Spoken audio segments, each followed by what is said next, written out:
늦가을의 차가운 밤 공기가 서울 번화가의 뒷골목을 감쌌다. 화려한 넌사인 불빛 아래 고급 레스토랑들이 즐비한 이곳은 늘 사람들로 북적였다. 하지만 김세준의 마음속에는 늘 싸늘한 공허함이 자리 잡고 있었다. 그는 국내 굴지의 거대 기업 다크스타 그룹의 회장이었다. 탁월한 경영 능력과 냉철한 판단력으로 재계의 거물로 불렸지만 그의 마음은 늘 과거의 그림자에 갇혀 있었다. 그의 삶은 어린 시절부터 멈춰버렸다. 그는 쌍둥이 여동생 지아를 잃은 기억으로 고통받았다. 지아는 그의 유일한 가족이자 삶의 희망이었다. 10년 전 지아는 의문의 사고로 세상을 떠났다. 경찰은 단순 사고로 사건을 종결했지만 세준은 믿을 수 없었다. 지아는 결코 약한 아이가 아니었다. 그녀의 죽음 뒤에는 분명 무언가 숨겨진 진실이 있을 터였다. 그는 지아의 죽음 뒤에 숨겨진 진실을 파헤치기 위해 필사적으로 노력했지만 거대한 벽에 부딪혔다. 결국 그는 모든 것을 포기하고 돈과 권력을 좇으며 자신의 죄책감 속에 갇혔다. 그의 삶은 이제 무미건조했다. 매일 밤 고독한 잠자리에 들었고 낮에는 무표정한 얼굴로 회의실에 앉아 있었다. 웅장한 저택은 깔끔했지만 그의 마음처럼 황량했다. 그는 자신의 성공을 증명하려는 듯 항상 더 많은 돈과 명예를 갈구했다. 그날 밤 그는 늦은 시간까지 회의를 마치고 귀가하고 있었다. 차가운 바람이 그의 뺨을 스쳤지만 그는 아무것도 느끼지 못했다. 그의 발걸음은 힘없이 바닥을 끌었다. 그때 그의 시선이 낡은 재래시장 골목으로 향했다. 시장은 이미 파장 분위기였고 낡은 포장마차들이 여기저기 널려 있었다. 그때 포장마차 한 구석에서 요란한 소리가 들려왔다. 시선이 닿은 곳에는 낡고 허름한 옷차림의 여인이 주저앉아 있었다. 그녀의 옆에는 부서진 리어카와 흩어진 국수 그릇들이 나뒹굴고 있었다. 건장한 남자 몇 명이 여인을 둘러싸고 있었다.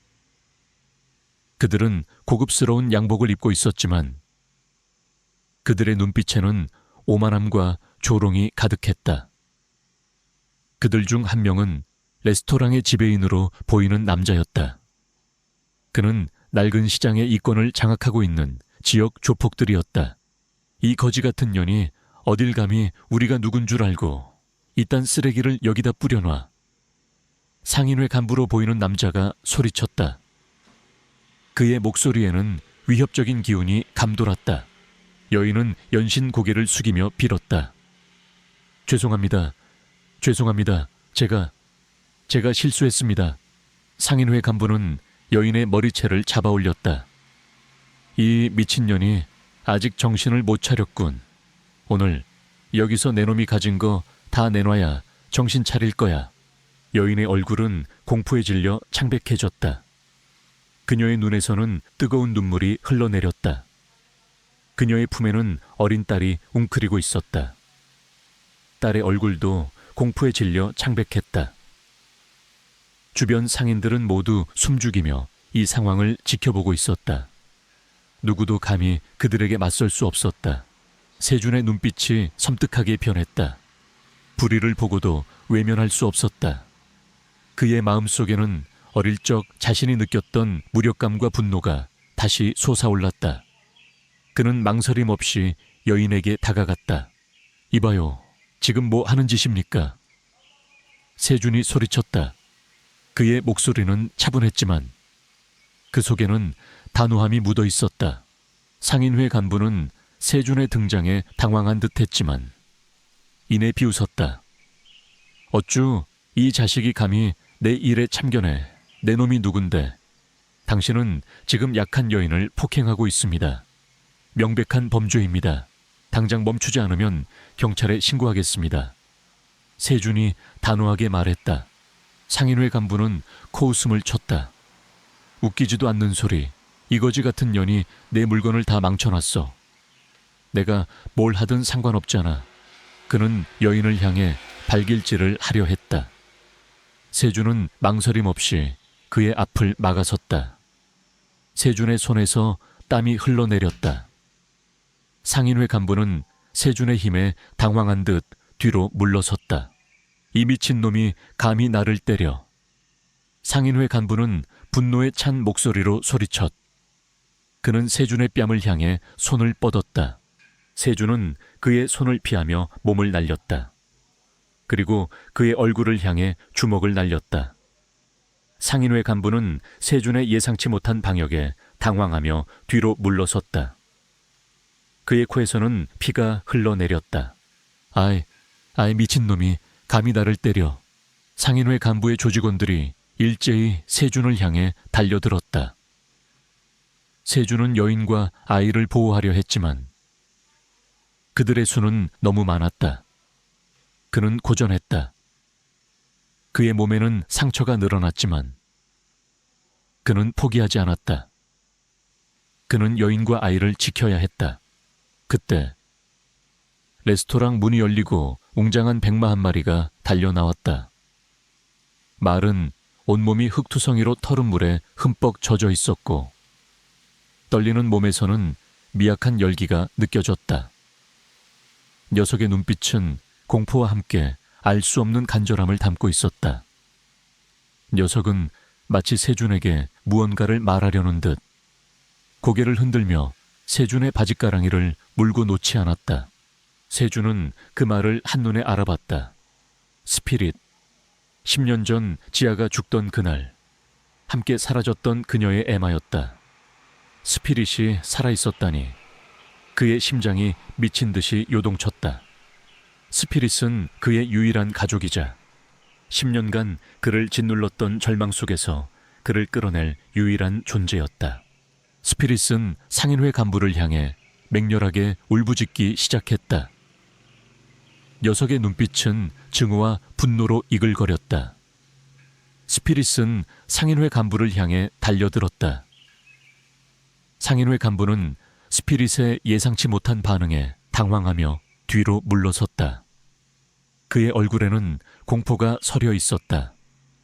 스피릿의 눈빛에서 느껴지는 강렬한 살기에 그는 겁을 먹은 듯 했다. 상인회 간부의 조직원들은 스피릿의 등장에 당황하며 도주하기 시작했다. 상인회 간부도 비열하게 웃으며 사라졌다. 경찰이 도착했고 여인과 아이 그리고 세준은 응급처치를 받았다. 여인은 다행히 큰 부상은 아니었다. 세준은 여인을 끌어안았다. 여인의 몸은 차갑고 거칠었지만 그 속에서 희미한 떨림이 느껴졌다. 그날 이후 세준의 삶은 다시 시작되었다. 그는 여인과 아이를 구한 일에 대해 깊은 만족감을 느꼈다. 그리고 스피릿의 등장. 스피릿은 그에게 10년 전 지아의 죽음 뒤에 숨겨진 진실을 알리려는 메시지를 전달한 것이었다. 스피릿의 눈빛은 마치 이제 시작이야 라고 말하는 듯했다. 세준은 섀도우와 함께 지아의 흔적을 쫓기로 결심했다. 그것이 그의 마지막 희망이었다. 늦가을의 차가운 밤 공기가 서울 번화가의 뒷골목을 감쌌다. 화려한 넌 쌓인 불빛 아래 고급 레스토랑들이 즐비한 이곳은 늘 사람들로 북적였다. 하지만 김세준의 마음속에는 늘 싸늘한 공허함이 자리 잡고 있었다. 그는 국내 굴지의 거대 기업 다크스타 그룹의 회장이었다. 탁월한 경영 능력과 냉철한 판단력으로 재계의 거물로 불렸지만 그의 마음은 늘 과거의 그림자에 갇혀 있었다. 그의 삶은 어린 시절부터 멈춰버렸다. 그는 쌍둥이 여동생 지아를 잃은 기억으로 고통받았다. 지아는 그의 유일한 가족이자 삶의 희망이었다. 10년 전 지아는 의문의 사고로 세상을 떠났다. 경찰은 단순 사고로 사건을 종결했지만 세준은 믿을 수 없었다. 지아는 결코 약한 아이가 아니었다. 그녀의 죽음 뒤에는 분명 무언가 숨겨진 진실이 있을 터였다. 그는 지아의 죽음 뒤에 숨겨진 진실을 파헤치기 위해 필사적으로 노력했지만 거대한 벽에 부딪혔다. 결국 그는 모든 것을 포기하고 돈과 권력을 좇으며 자신의 죄책감 속에 갇혔다. 그의 삶은 이제 무미건조했다. 매일 밤 고독한 잠자리에 들었고 낮에는 무표정한 얼굴로 회의실에 앉아 있었다. 웅장한 저택은 깔끔했지만 그의 마음처럼 황량했다. 그는 자신의 성공을 증명하려는 듯 항상 더 많은 돈과 명예를 갈구했다. 그날 밤 그는 늦은 시간까지 회의를 마치고 귀가하고 있었다. 차가운 바람이 그의 뺨을 스쳤지만 그는 아무것도 느끼지 못했다. 그의 발걸음은 힘없이 바닥을 끌었다. 그때 그의 시선이 낡은 재래시장 골목으로 향했다. 시장은 이미 파장 분위기였고 낡은 포장마차들이 여기저기 널려 있었다. 그때 포장마차 한 구석에서 요란한 소리가 들려왔다. 시선이 닿은 곳에는 낡고 허름한 옷차림의 여인이 주저앉아 있었다. 그녀의 옆에는 부서진 리어카와 흩어진 국수 그릇들이 나뒹굴고 있었다. 건장한 남자 몇 명이 여인을 둘러싸고 있었다. 그들은 고급스러운 양복을 입고 있었지만 그들의 눈빛에는 오만함과 조롱이 가득했다. 그들 중 한 명은 레스토랑의 지배인으로 보이는 남자였다.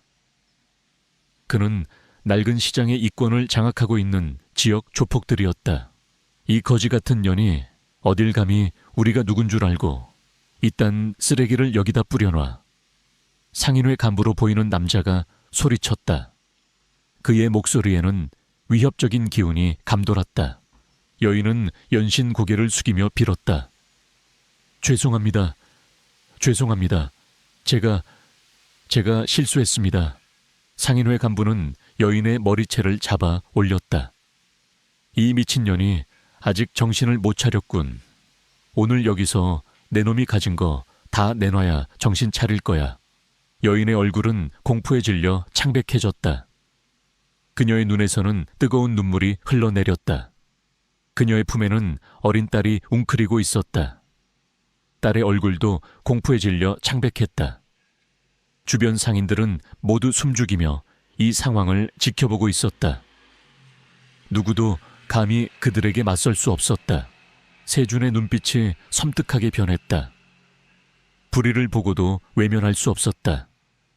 그의 마음속에는 어릴 적 자신이 느꼈던 무력감과 분노가 다시 솟아올랐다. 그는 망설임 없이 여인에게 다가갔다. 이봐요, 지금 뭐 하는 짓입니까? 세준이 소리쳤다. 그의 목소리는 차분했지만 그 속에는 단호함이 묻어 있었다. 상인회 간부는 세준의 등장에 당황한 듯 했지만 이내 비웃었다. 어쭈, 이 자식이 감히 내 일에 참견해. 내 놈이 누군데. 당신은 지금 약한 여인을 폭행하고 있습니다. 명백한 범죄입니다. 당장 멈추지 않으면 경찰에 신고하겠습니다. 세준이 단호하게 말했다. 상인회 간부는 코웃음을 쳤다. 웃기지도 않는 소리. 이 거지 같은 년이 내 물건을 다 망쳐놨어. 내가 뭘 하든 상관없잖아. 그는 여인을 향해 발길질을 하려 했다. 세준은 망설임 없이 그의 앞을 막아섰다. 세준의 손에서 땀이 흘러내렸다. 상인회 간부는 세준의 힘에 당황한 듯 뒤로 물러섰다. 이 미친놈이 감히 나를 때려. 상인회 간부는 분노에 찬 목소리로 소리쳤다. 그는 세준의 뺨을 향해 손을 뻗었다. 세준은 그의 손을 피하며 몸을 날렸다. 그리고 그의 얼굴을 향해 주먹을 날렸다. 상인회 간부는 세준의 예상치 못한 방역에 당황하며 뒤로 물러섰다. 그의 코에서는 피가 흘러내렸다. 아이, 이 미친놈이 감히 나를 때려. 상인회 간부의 조직원들이 일제히 세준을 향해 달려들었다. 세준은 여인과 아이를 보호하려 했지만 그들의 수는 너무 많았다. 그는 고전했다. 그의 몸에는 상처가 늘어났지만 그는 포기하지 않았다. 그는 여인과 아이를 지켜야 했다. 그때 레스토랑 문이 열리고 웅장한 백마 한 마리가 달려나왔다. 말은 온몸이 흙투성이로 털은 물에 흠뻑 젖어 있었고 떨리는 몸에서는 미약한 열기가 느껴졌다. 녀석의 눈빛은 공포와 함께 알 수 없는 간절함을 담고 있었다. 녀석은 마치 세준에게 무언가를 말하려는 듯 고개를 흔들며 세준의 바짓가랑이를 물고 놓지 않았다. 세준은 그 말을 한눈에 알아봤다. 스피릿. 10년 전 지아가 죽던 그날 함께 사라졌던 그녀의 애마였다. 스피릿이 살아있었다니 그의 심장이 미친 듯이 요동쳤다. 스피릿은 그의 유일한 가족이자 10년간 그를 짓눌렀던 절망 속에서 그를 끌어낼 유일한 존재였다. 스피릿은 상인회 간부를 향해 맹렬하게 울부짖기 시작했다. 녀석의 눈빛은 증오와 분노로 이글거렸다. 스피릿은 상인회 간부를 향해 달려들었다.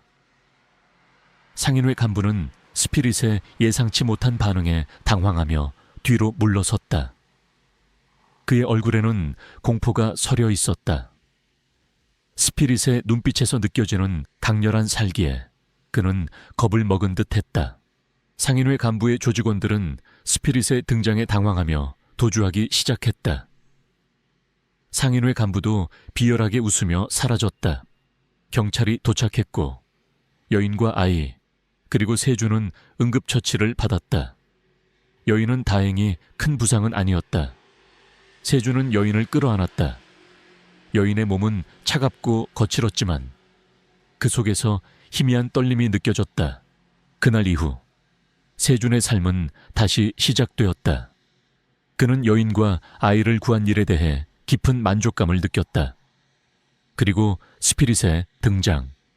스피릿은 그에게 10년 전 지아의 죽음 뒤에 숨겨진 진실을 알리려는 메시지를 전달한 것이었다. 스피릿의 눈빛은 마치 이제 시작이야 라고 말하는 듯했다. 세준은 섀도우와 함께 지아의 흔적을 쫓기로 결심했다. 그것이 그의 마지막 희망이었다. 늦가을의 차가운 밤 공기가 서울 번화가의 뒷골목을 감쌌다. 화려한 넌 쌓인 불빛 아래 고급 레스토랑들이 즐비한 이곳은 늘 사람들로 북적였다. 하지만 김세준의 마음속에는 늘 싸늘한 공허함이 자리 잡고 있었다. 그는 국내 굴지의 거대 기업 다크스타 그룹의 회장이었다. 탁월한 경영 능력과 냉철한 판단력으로 재계의 거물로 불렸지만 그의 마음은 늘 과거의 그림자에 갇혀 있었다. 그의 삶은 어린 시절부터 멈춰버렸다. 그는 쌍둥이 여동생 지아를 잃은 기억으로 고통받았다. 지아는 그의 유일한 가족이자 삶의 희망이었다.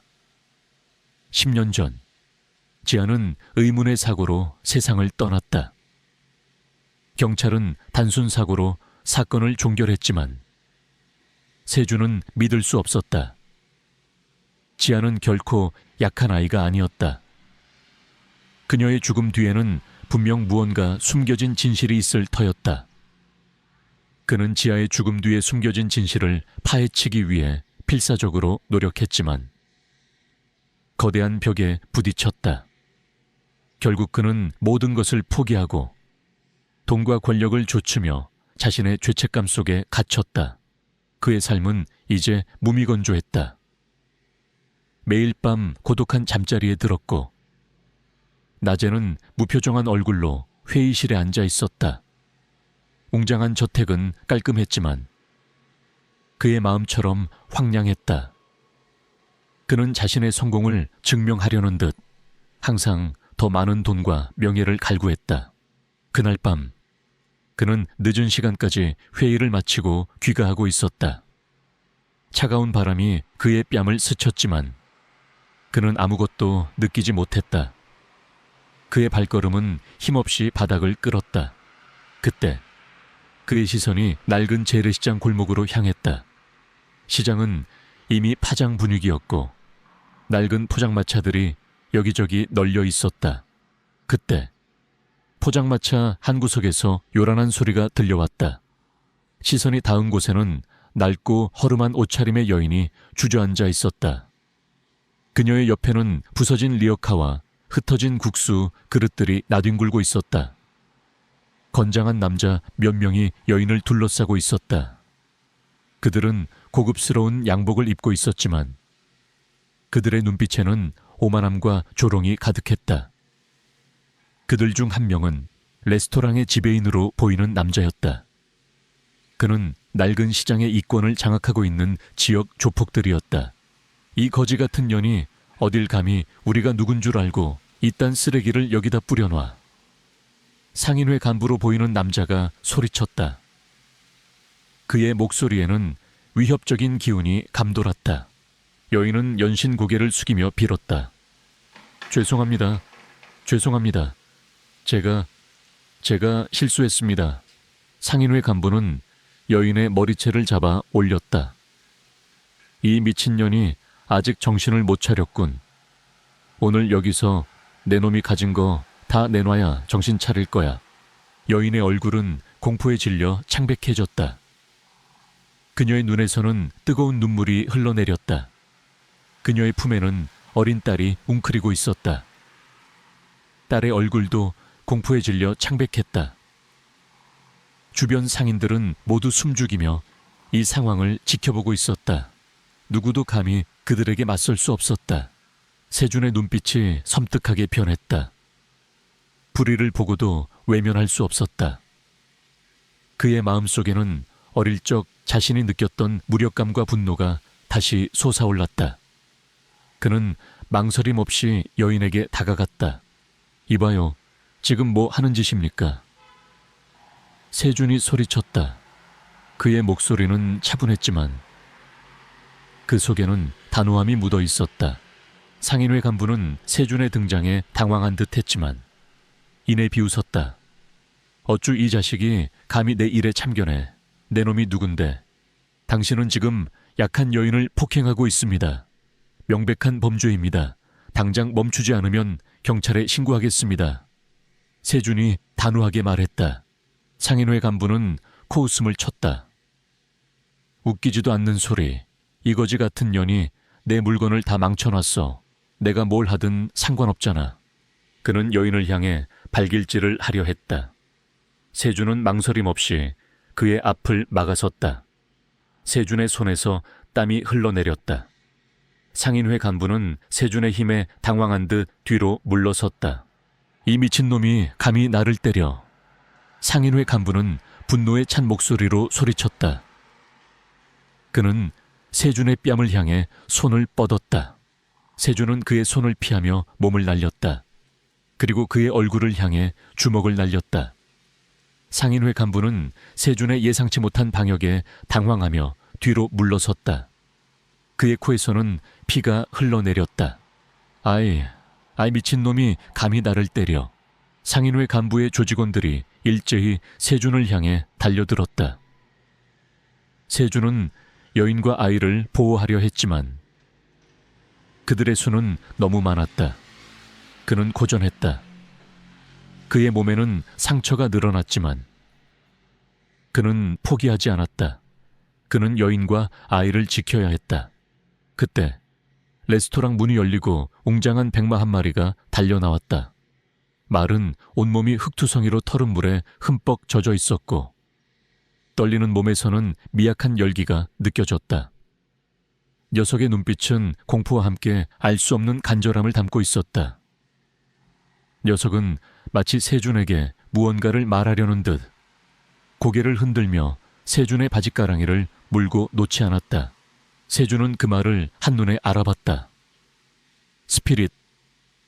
10년 전 지아가 죽던 그날 함께 사라졌던 그녀의 애마였다. 스피릿이 살아있었다니.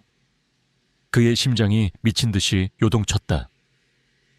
스피릿은 그의 유일한 가족이자 10년간 그를 짓눌렀던 절망 속에서 그를 끌어낼 유일한 존재였다.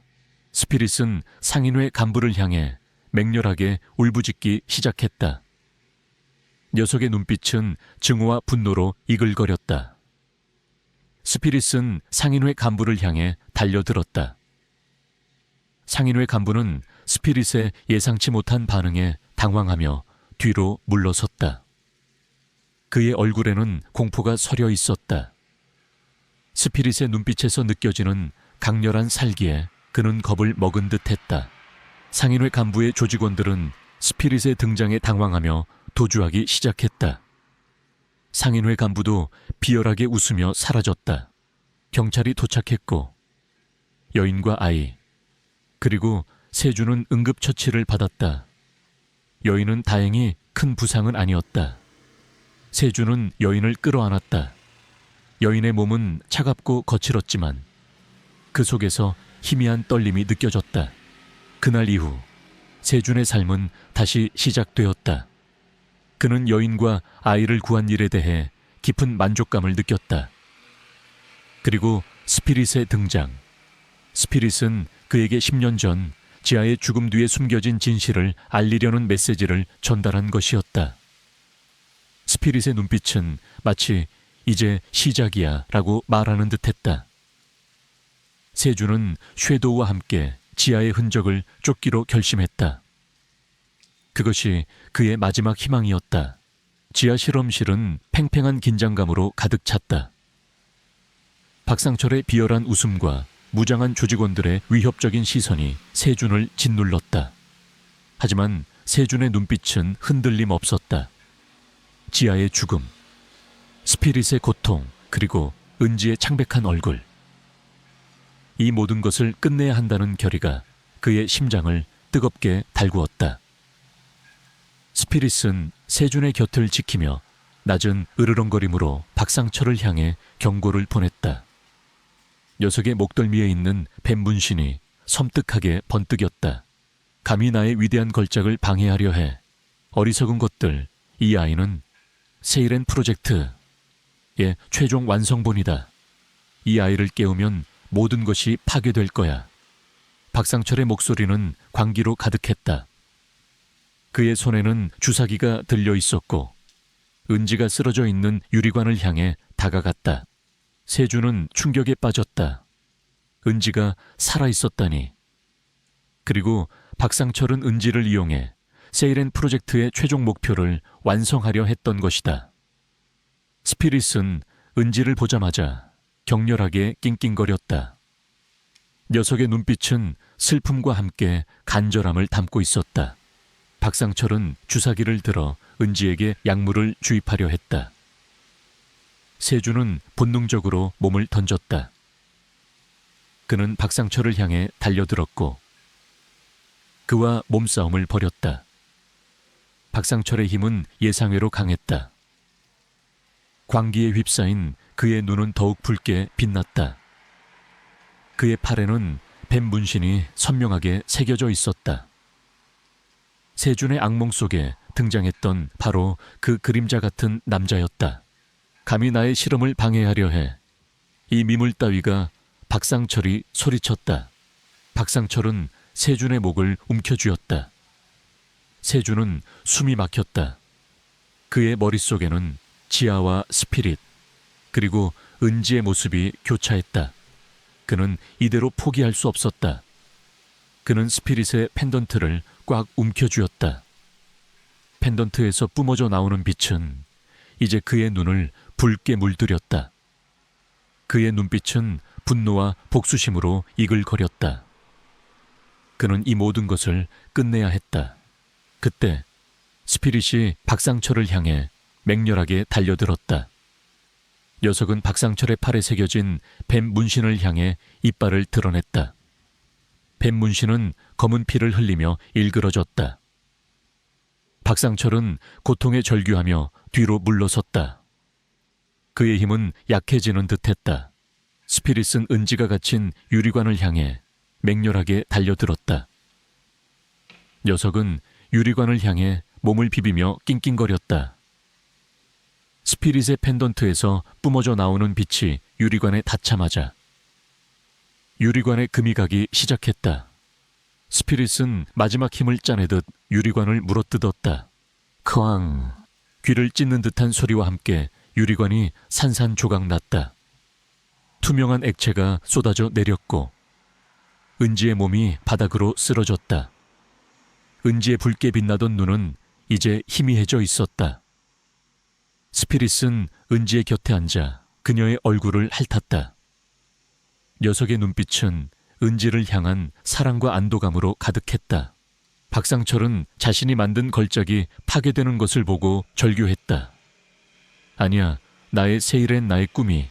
그 순간 김지훈이 경찰 특공대와 함께 실험실 안으로 진입했다. 김지훈은 세준의 마지막 연락을 받고 지원 요청을 했던 것이다. 경찰 특공대는 박상철과 그의 조직원들을 모두 체포했다.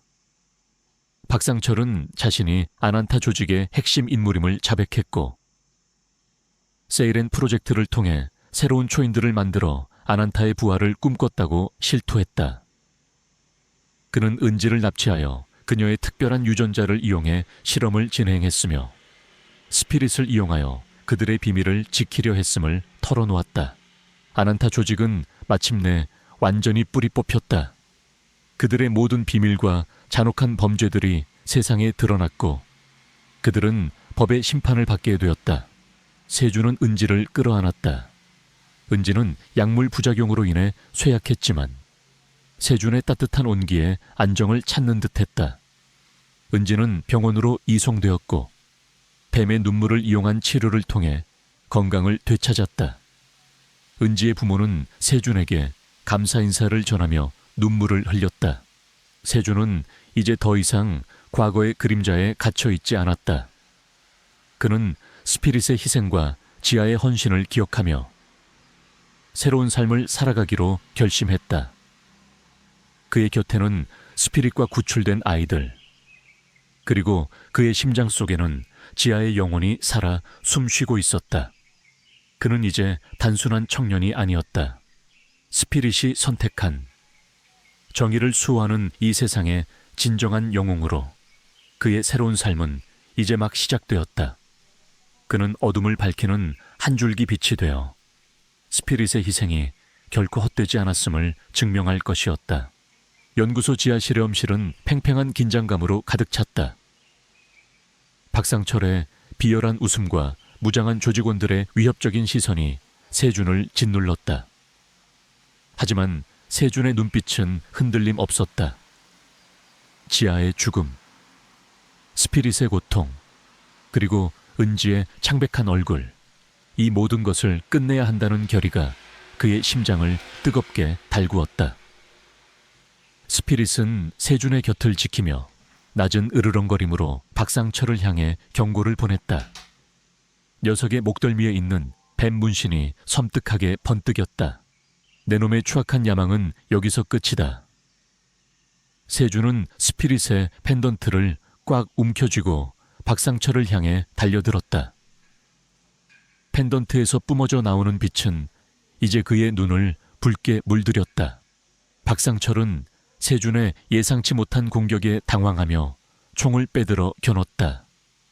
총성이 울려 퍼졌다. 세준은 스피릿의 펜던트에서 뿜어져 나오는 힘을 이용해 총알을 피했다. 그의 움직임은 예측 불가능했고 그의 주먹은 강력했다. 박상철은 세준의 예상치 못한 힘에 당황하며 뒤로 물러섰다. 조직원들이 일제히 세준을 향해 달려들었지만 세준은 스피릿의 힘을 이용해 그들을 압도했다. 그의 몸은 마치 그림자처럼 유연하게 움직였고 그의 주먹은 번개처럼 빠르고 정확했다. 조직원들은 속수무책으로 당할 수밖에 없었다. 박상철은 상황이 불리해지자 비열하게 웃으며 실험실 중앙에 있는 거대한 유리관을 향해 손을 뻗었다. 유리관 안에는 알 수 없는 액체가 가득 차 있었고 그 속에는 작고 어린아이가 잠들어 있었다. 은지, 세준의 어린 시절 악몽 속에 등장했던 10년 전 실종된 바로 그 아이였다. 그녀는 세준의 옛 사업 파트너의 딸이었다. 감히 나의 위대한 걸작을 방해하려 해. 어리석은 것들. 이 아이는 세이렌 프로젝트의 최종 완성본이다. 이 아이를 깨우면 모든 것이 파괴될 거야. 박상철의 목소리는 광기로 가득했다. 세주는 충격에 빠졌다. 은지가 살아있었다니.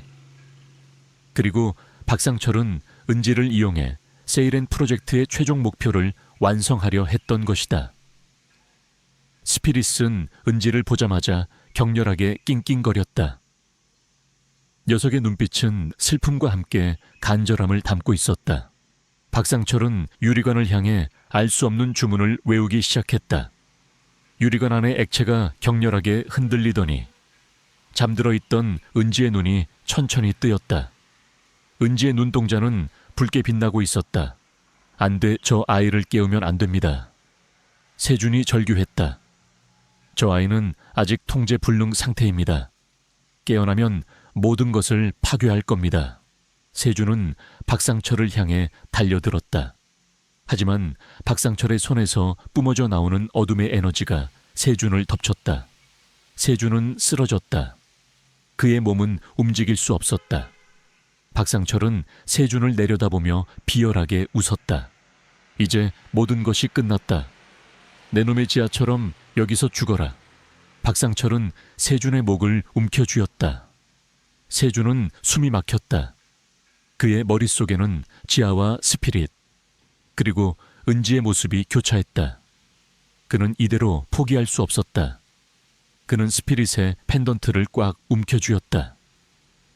펜던트에서 뿜어져 나오는 빛은 이제 그의 눈을 붉게 물들였다.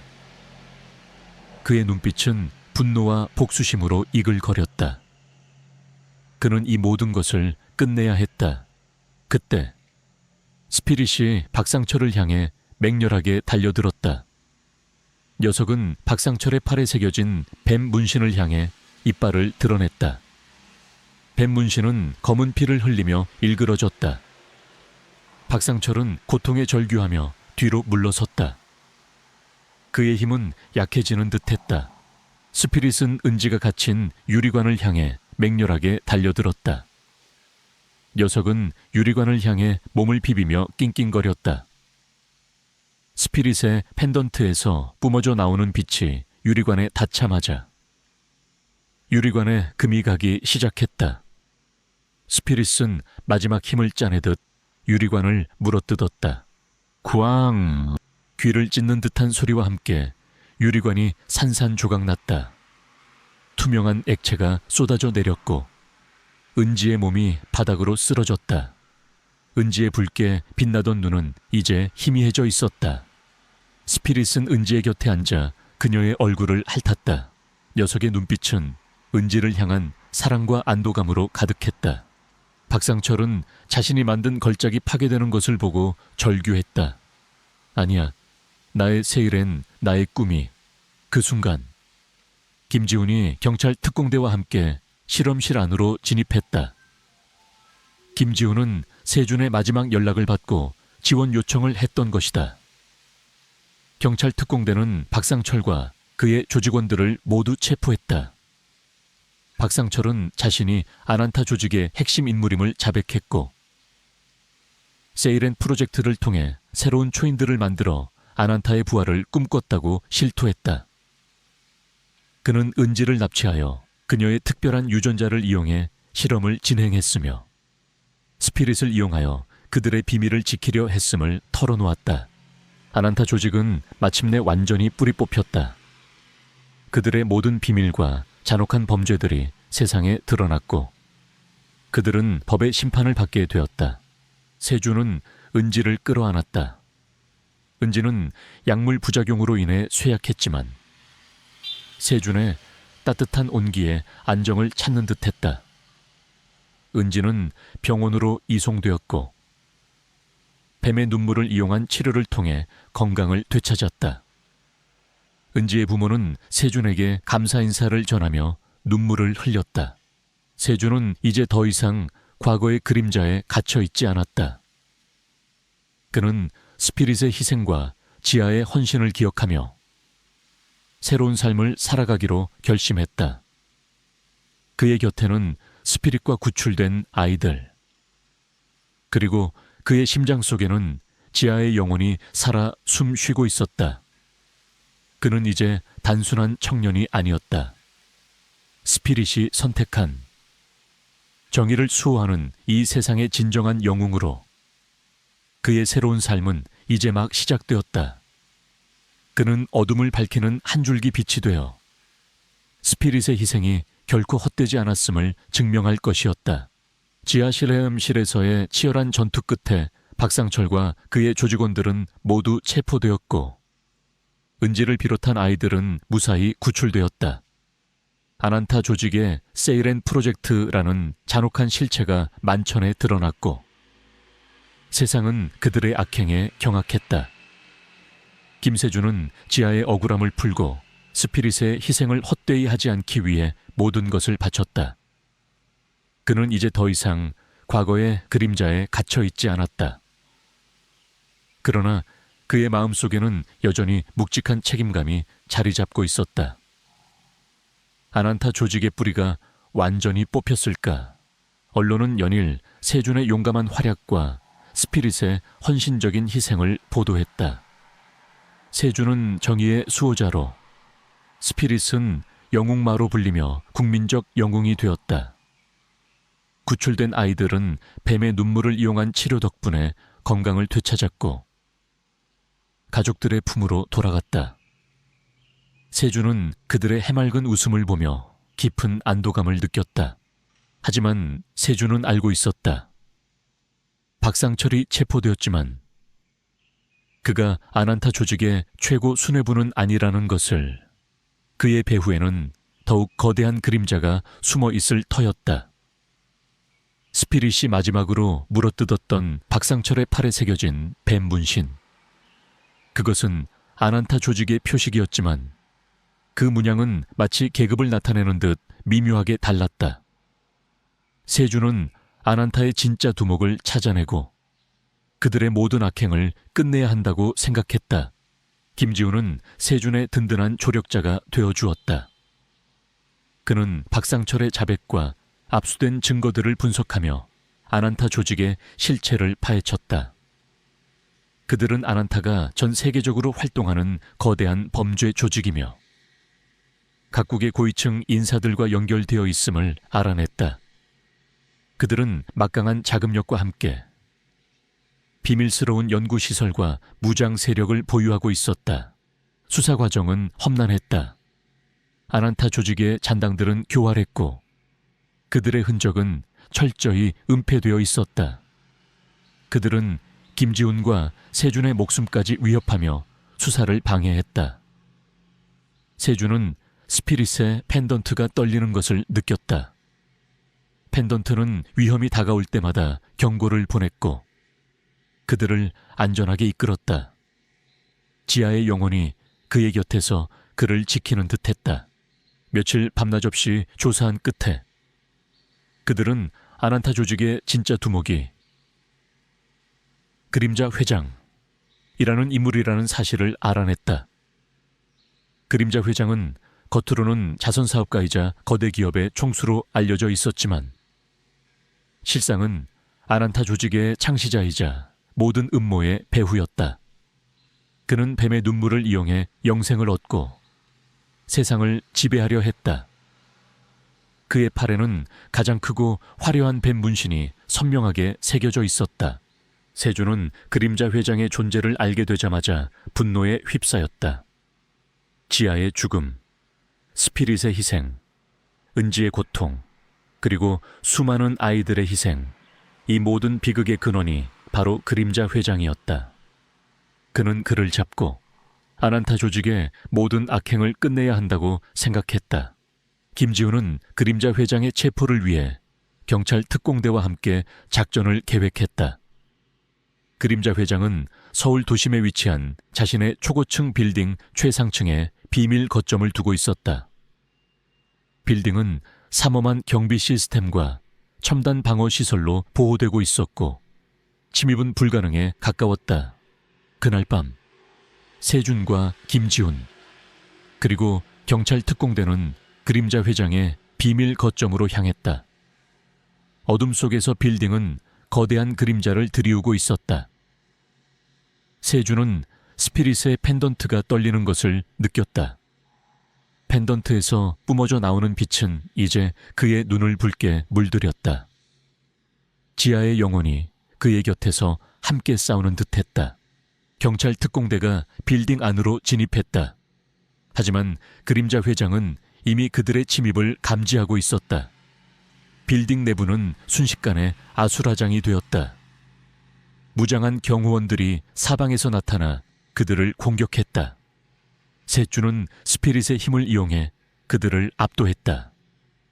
그의 움직임은 예측 불가능했고 그의 주먹은 강력했다.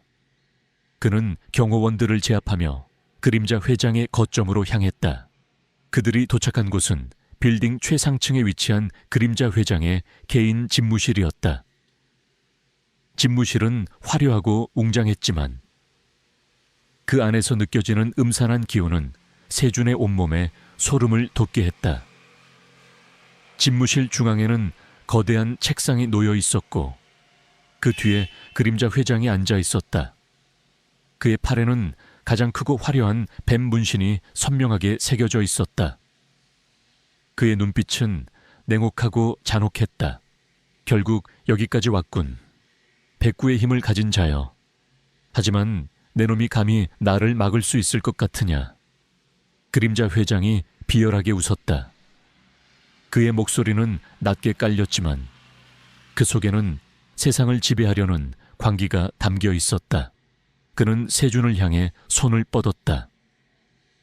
그의 손에서 알 수 없는 에너지가 뿜어져 나왔다. 세준은 본능적으로 몸을 피했다. 그림자 회장의 힘은 예상외로 강했다. 그는 아난타 조직의 창시자이자 뱀의 눈물을 이용해 초월적인 능력을 얻은 존재였다. 그림자 회장은 세준에게 맹렬하게 공격을 퍼부었다. 세준은 고전했다. 그의 움직임은 빠르고 정확했으며 그의 공격은 강력했다. 세준의 몸은 상처투성이가 되었다. 하지만 그녀는 포기하지 않았다. 지하의 죽음, 스피릿의 희생, 그리고 수많은 아이들의 고통이 그녀에게 용기를 불어넣었다. 그녀는 스피릿의 펜던트를 꽉 움켜쥐었다. 펜던트에서 뿜어져 나오는 빛은 이제 그녀의 몸을 감싸는 듯했다. 그녀의 눈이 붉게 빛나기 시작했다. 그녀는 그림자 회장의 공격을 피하며 그의 팔에 새겨진 뱀 문신을 향해 주먹을 날렸다. 뱀 문신이 새겨진 살같이 찢어지며 검은 피가 쏟아져 나왔다. 그림자 회장은 고통에 절규하며 쓰러졌다. 그의 힘은 약해지는 듯했다. 이럴 수가 나의 힘이. 그때 경찰 특공대가 집무실 안으로 진입했다. 김지훈이 미리 지원 요청을 했던 것이다. 경찰 특공대는 그림자 회장과 그의 마지막 조직원들을 모두 체포했다.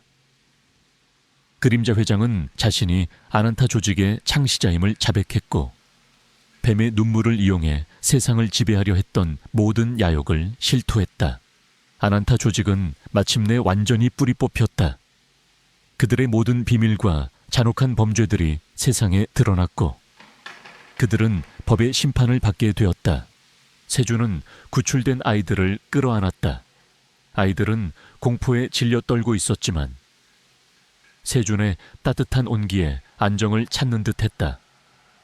아이들은 병원으로 이송되었고 뱀의 눈물을 이용한 치료를 통해 건강을 되찾았다. 부모들은 세준에게 감사 인사를 전하며 눈물을 흘렸다. 세준은 이제 더 이상 과거의 그림자에 갇혀 있지 않았다. 그는 스피릿의 희생과 지하의 헌신을 기억하며 새로운 삶을 살아가기로 결심했다. 그는 자신의 다크스타 그룹 지분 대부분을 사회에 환원하고 남은 자산으로 희망의 정원 재단을 설립했다. 희망의 정원 재단은 아난타 조직으로부터 희생된 아이들과 동물들을 돕고 사회의 어둠 속에 숨겨진 부조리를 파헤치며 정의를 실현하는 것을 목표로 했다. 그의 곁에는 스피릿이 있었고 그의 심장 속에는 지하의 영혼이 살아 숨쉬고 있었다. 그는 이제 단순한 재벌 총수가 아니었다. 진정한 사랑과 정의를 수호하는 이 세상의 그림자 수호자로 그의 새로운 삶은 이제 막 시작되었다. 그는 어둠을 밝히는 한 줄기 빛이 되어 스피릿의 희생이 결코 헛되지 않았음을 증명할 것이었다. 아난타 조직의 모든 잔당들이 체포되고 세이렌 프로젝트의 모든 비밀이 만천에 드러나면서 세상은 오랜 혼란과 고통 끝에 마침내 평화를 되찾았다. 언론은 연일 정의의 승리를 보도했고 김세준은 영웅으로 불리며 국민적 영웅이 되었다. 하지만 그의 마음속에는 스피릿과 지하, 그리고 구출된 아이들의 묵직한 책임감과 함께 영원히 지워지지 않을 상처가 자리 잡고 있었다. 세준은 과거의 직업으로 돌아가지 않았다. 그는 더 이상 돈과 권력을 좇는 삶을 살고 싶지 않았다. 스피릿의 펜던트는 여전히 그의 목에 걸려 따뜻한 온기를 전해주었고 그의 심장 속에는 지하의 영혼이 살아 숨쉬고 있었다. 스피릿의 힘은 그에게 민첩한 움직임, 날카로운 직감, 그리고 어둠 속에 숨겨진 진실을 감지하는 능력을 부여했다. 그는 이 능력을 이용해 어둠 속에 숨겨진 악을 찾아내고 약한 자들을 보호하는 그림자 수호자가 되기로 결심했다. 김지훈 경위는 그의 든든한 파트너가 되어 그림자 수호자의 활동을 법적으로 지원하기로 했다. 그들은 첫 번째 임무로 오랫동안 미제 사건으로 남아있던 연쇄 실종 사건을 파헤치기 시작했다. 실종자들은 모두 특정 유전자를 가진 아이들이었고 그들은 모두 아난타 조직과 관련된 고아원에서 생활했던 아이들이었다. 세준은 직감했다. 아난타 조직의 잔당들이 여전히 하스완드 세이렌 프로젝트라의 후속 작업을 진행하고 있을 것이라고. 세준과 김지훈 경위는 실종된 아이들의 부모들을 만났다. 부모들은 절망과 슬픔에 잠겨 있었다. 세준은 그들의 고통을 누구보다 잘 이해했다. 그는 스피릿의 펜던트에서 뿜어져 나오는 온기를 느끼며 아이들을 반드시 찾아주겠다고 약속했다. 수사 과정은 험난했다. 아난타 조직의 잔당들은 교활했고 그들의 흔적은 희미했다. 하지만 세준의 감각은 더욱 날카로워져 있었다. 그는 스피릿의 펜던트가 떨리는 방향으로 움직이며 어둠 속에 숨겨진 진실을 찾아나갔다. 펜던트는 위험이 다가올 때마다 경고를 보냈고 그들을 안전하게 이끌었다. 며칠간의 추적 끝에 그들은 서울 외곽에 버려진 연구시설을 찾아냈다. 연구시설은 겉보기에는 낡고 허름했지만 그 안에는 첨단 장비들이 숨겨져 있었다. 세준은 펜던트의 떨림을 느꼈다. 이곳이 바로 아난타 조직의 잔당들이 세이렌 프로젝트를 재개하고 있는 곳이었다. 세준과 김지훈 경위는 연구시설 안으로 잠입했다. 연구시설 내부는 미로처럼 복잡했고 낡은 실험 기구들이 음산한 분위기를 풍겼다. 그들은 소리 없이 움직이며 주변을 살폈다. 그때 희미한 아이들의 울음소리가 들려왔다. 아이들은 연구시설 깊숙한 곳에 감금되어 있었다. 세준과 김지훈 경위는 아이들의 울음소리를 따라갔다. 그들이 도착한 곳은 거대한 철창이 놓인 실험실이었다. 철창 안에는 실종된 아이들이 갇혀 있었고 그들은 모두 약물에 취한 듯 의식이 희미했다. 그리고 실험실 중앙에는 낡은 실험복을 입은 한 노인이 서 있었다. 노인의 팔에는 뱀 문신이 희미하게 새겨져 있었다. 그는 아난타 조직의 마지막 과학자 닥터 그림잔이었다. 결국 여기까지 왔군. 백구의 힘을 가진 자여. 하지만 내 놈이 감히 나의 위대한 프로젝트를 방해할 수 있을 것 같으냐. 닥터 그림자가 비열하게 웃었다. 그의 뒤에는 무장한 조직원들이 서 있었다. 세주는 스피릿의 펜던트를 꽉 움켜쥐었다. 펜던트에서 뿜어져 나오는 빛은 이제 그의 눈을 붉게 물들였다. 그의 눈빛은 분노와 복수심으로 이글거렸다. 그는 아이들을 구하고 닥터 그림자의 잔혹한 프로젝트를 끝내야 했다.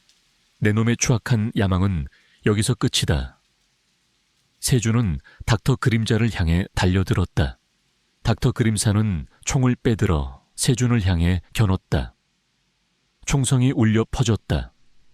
세주는 총알을 피하며 닥터 그림자에게 돌진했다. 그의 움직임은 예측 불가능했고 그의 주먹은 강력했다.